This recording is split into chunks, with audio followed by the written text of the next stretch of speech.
Hello everyone, welcome to Iron Man Nation. I'm Beverly Law, and today we're going to talk about the Nine of Swords. But briefly before that, we'll start on my Russian coin flip, and I'll get you to put the thought in your mind of what question you want answered in a yes or no format, and hopefully we'll get to the bottom of it today. So here we go. Oh no, here we don't go. That's better. Hey, today's the answer's yes as well. Whoop. Yep, so today, whatever question you asked, today's the answer is yes. So hopefully that's going to be in your highest good. I can't imagine it not if the universe is saying yes to it. So there you have that. So on to the Nine of Swords. With the Nine of Swords, that's just basically when you see those 9 swords up on the wall, laid out like they are, that's a repetitive train of negative thought consuming you in the night. Oftentimes that method of thinking can be because you yourself have done something wrong, someone around you's done something wrong, you're worried because there is something wrong. Oftentimes people will also, when they get the Nine of Swords, they're thinking repetitively in a negative thought pattern, even about themselves. It doesn't have to be about someone else, but more often than not, that negative train of thought is keeping you up at night because it's something that needs addressing, something that you need to face, something that you need to act on. It could be a multitude of something that you need to do.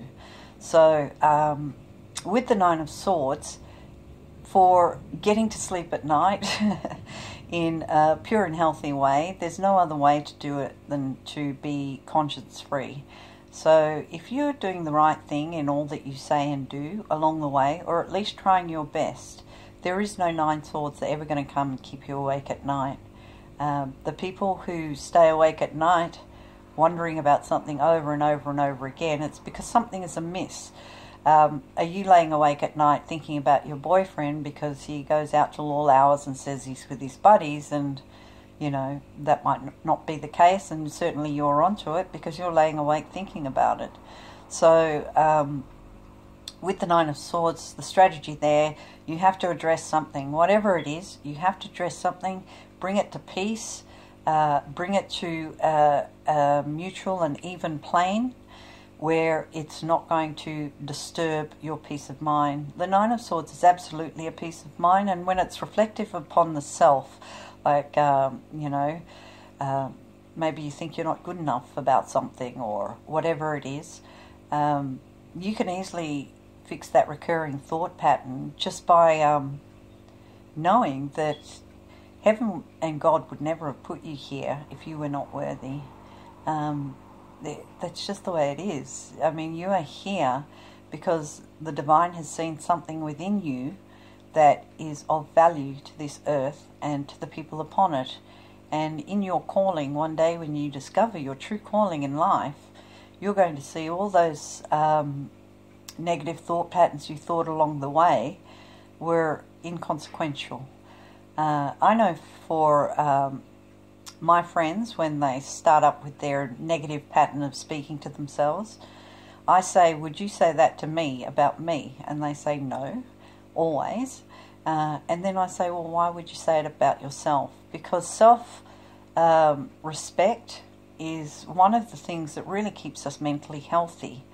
And if you don't have respect for yourself and the things you do and the way you act, the things you accommodate in life and allow to happen, you will be laying awake at night wondering, what outcome's this lie going to have? What outcome is this affair going to have? Whatever it is that's in the negative, it will repeat over and over and over. And of course the whole objective would be there is to flip that card upside down. And it is one of those cards that is much better upside down, because that means the sword's coming out, you're getting some sleep, and you're probably doing something about the problem that you have at hand. If the Nine of Swords is pertaining to someone else and someone else's behaviour, Once again, you must remove the negative patterning that's taken place. If you're lying in bed awake, wondering if your husband's cheating or your wife's cheating, whatever the case may be, you need to address it. And we forget as a human species that we have communication skills, and you can come straight out and say something that will fix the situation once and for all. And when I teach you body language, you're going to know if that partner of yours is lying to you when they respond. So, I mean, if it's whatever it's about, really, it doesn't even matter if it's an affair or something else pertaining to another, not yourself. Ask the question, are you cheating? Do you have another lover? Whatever the case may be, you're going to move further quicker by addressing the situation head on. And if you delay that progress of moving forward in a timely fashion, you're only going to lay awake more at night. And those 9 swords, they're just going to really get the better of you. So, hey Ben, for your own best interest, it's really up to you to basically address the matter first and foremost to the person that's involved. Are you cheating? Are you lying about this? Are you blah blah blah, yakety yak yak yak? So whatever it is, it needs communication, and it needs to be dealt with head on. And that's the strategy I offer you for the 9 of Swords. Address it straight off the bat. Ask the questions. Ask the hard questions. They need answering anyway for you to have peace of mind. So go ahead and do that for yourself. It's in your best interest, and you'll be a happier person when you have those answers. And even if they're not the answers that you wanted to hear, say your partner is upstanding and they say yes.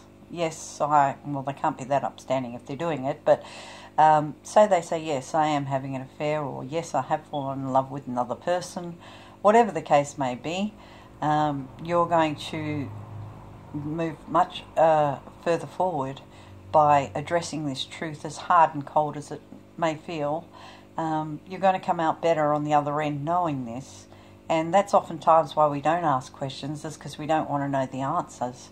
And believe me, if you don't want these 9 swords hovering over you every night you close your eyes, there's no other way to get around it than to address it head on. So go ahead, ask the tough questions, get it out the way, find out the answers so you can move forward happily and healthily. All right? Thanks for watching.